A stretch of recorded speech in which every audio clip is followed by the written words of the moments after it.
Hi, my name is Autumn Wildung, and I'm here to talk to you guys about the philosopher Plato and the influences he had in Western civilization in Athens and Greece and in today's society and what we can take from it.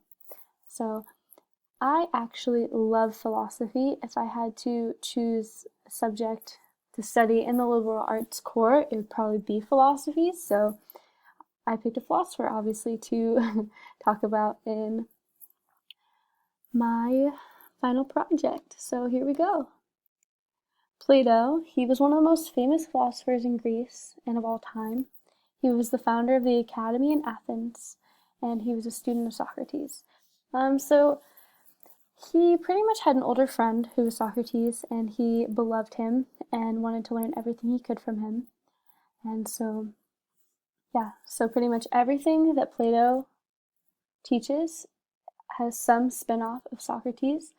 But Plato gets all the credit, really, because Socrates didn't ever really write any books. He didn't have any writings recorded, but Plato had a ton, so he gets all the credit. Good for him. But we still know who Socrates is. But anyway, so go back with Plato. He was born in 429 BC and died around 348. All right, where it all started, Plato started as a political consultant. He supported philosopher tyrants as the best form of government. So he believed that with philosophy, you could govern a society better, and without it, your society would fall.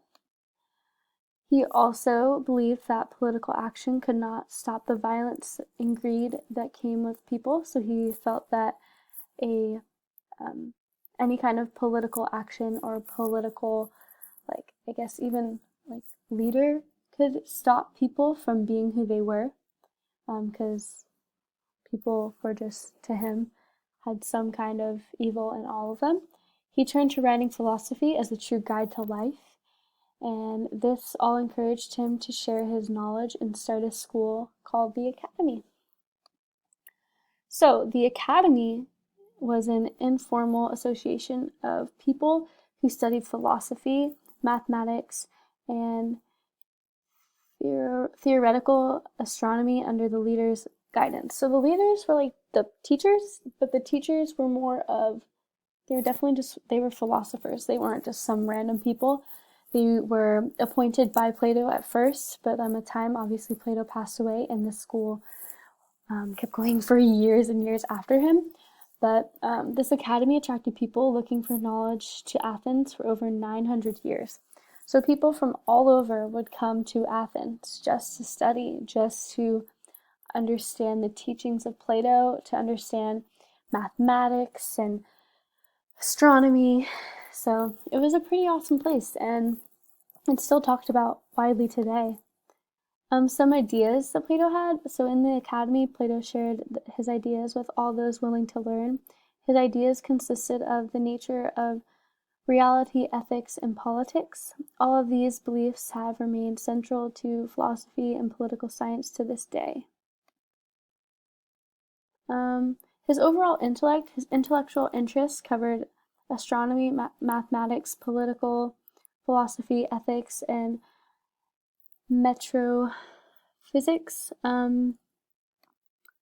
So Plato's theory, this is probably what he's most famous for, I would say. At least this is one of my favorite things about him. He believed that justice, goodness, beauty, and equality exist on their own in a higher realm beyond the daily world. These ideas were called forms to describe the abstract, invariable, and ultimate realities of this ethical qualities. So forms are kind of like, how would you describe this? Forms are the only genuine reality. So he believed that they're like, we don't live in reality. A lot of the times we are just going off and not actually looking and seeing what is going on. We are just living the life that we want to create. So forms are actually reality. So this all led to Taoism. And Plato believed that humans possess immoral souls distinct from their bodies. This idea led to the concept of Taoism. So Taoism is actually the separation between soul and body. He also believed a human soul possesses pre-existing knowledge put there by God. So everyone's soul, when they are born, already has some kind of knowledge. So you're not just born dumb, or you're not born at a blank slate, that everyone has some kind of pre-knowledge before and when they come to earth. He also argued that people must seek perfect order and purity in their souls by using rational thought to control irrational and harmful desires. When you yield to the irrational desires that your body like naturally wants, you fail to consider the future of your body and soul. And so a good example of this would probably be when you decide to drink too much alcohol. When you drink too much alcohol, you might be thinking that it is a fun, good time, but in reality, it's not good for your body. And so when you wake up the next morning, you wake up with a hangover, you wake up almost sick. And so this pretty much preaches exactly what he's like talking about. So pretty much when you fail to consider the future of your body and soul, and drinking is obviously a cause of that, I guess you could say.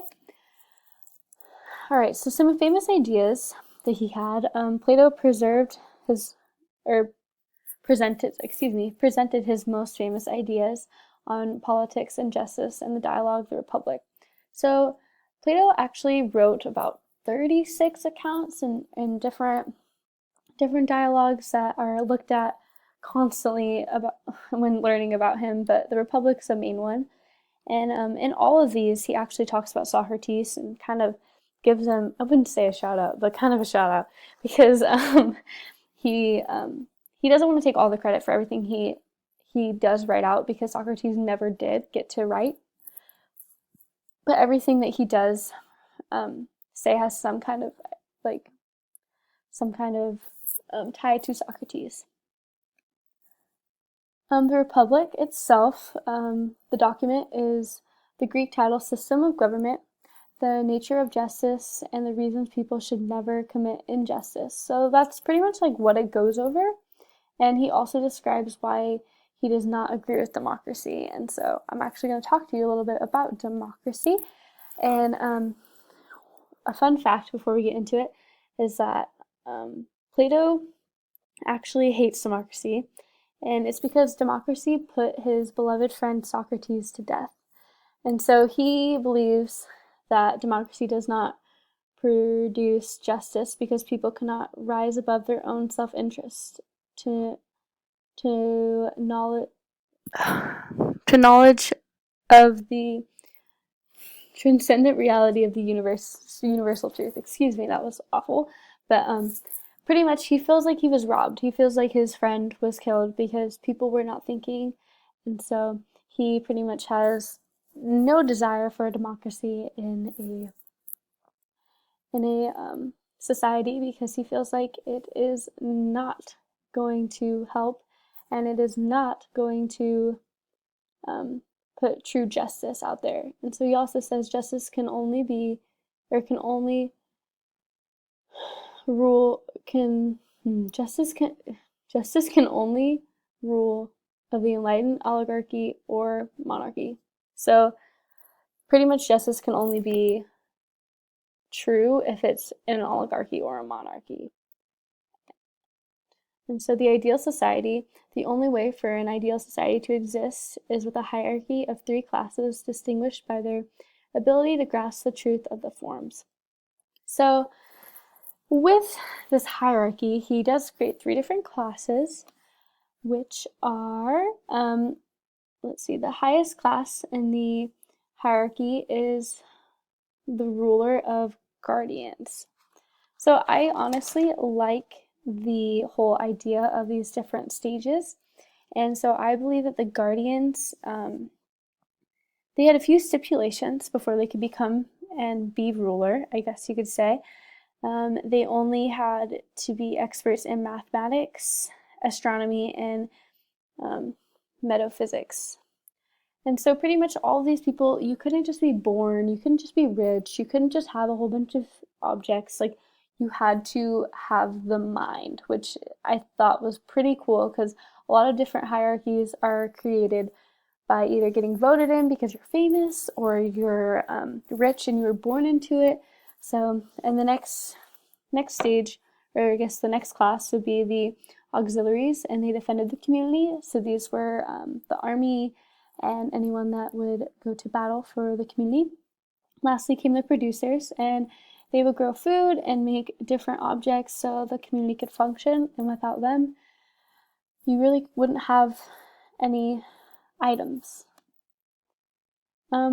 Another thing I really thought was pretty cool that Plato talks about was in the Republic that women can be a guardian, and I thought that was pretty insane. Just because if you read anything about Athens or anything about different cities around Athens, women did not get respect like that. Women were not looked at as the leaders.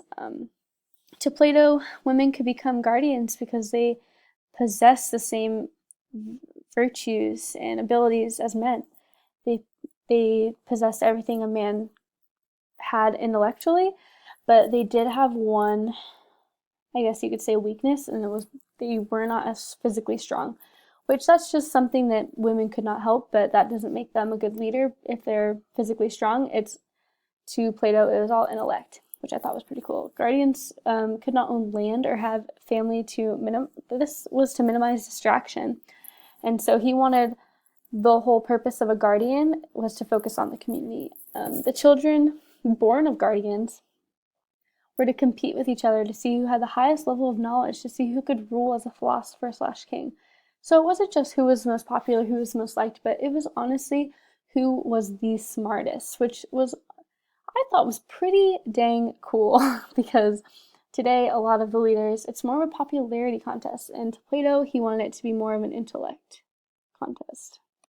All right, and a few more things are, let's see, his overall influences. So he has three big main points that have actually are in philosophy right now to this day and have stuck around. I have a really hard time pronouncing these, so excuse me if I cannot say these correctly. But the first one is Pythagoras. Religious elements such as immorality, other world ideas, mathematics blend, mysticism, and intellect. So the whole religious elements such as morality, that's found in everyday religion now. There's some kind of morality in every religion. The next one is Parmenides. Reality is eternal and timeless. And the last one is Heraclitus, and nothing is permanent in the physical world that we live in today. Some big ideas he has, I would love to explain more, but I only have 15 minutes in this video, would be to think more, to let your lover change you, decode the message of beauty, and reform society. All right, in my conclusion, Plato has left a huge impact on Western civilization, and over 2,000 years later still has people asking questions. Plato's ideas remain deeply fascinating. He wanted philosophy to be a tool to help us change the world. He should continue to inspire by example each and every day. All right, and so here's my works cited and from everything that I found all my information on. And again, my name is Autumn Wildam, and I would like to leave us with just one last quote that I really liked from Plato, and it was, "The world will not be right until kings become philosophers or philosophers become kings." And so I loved that, and I truly believe that Plato wanted to change the world, not so he could be recognized, but so like for the greater good of people. And so yeah, I just wanted to say thanks, and here is my final project.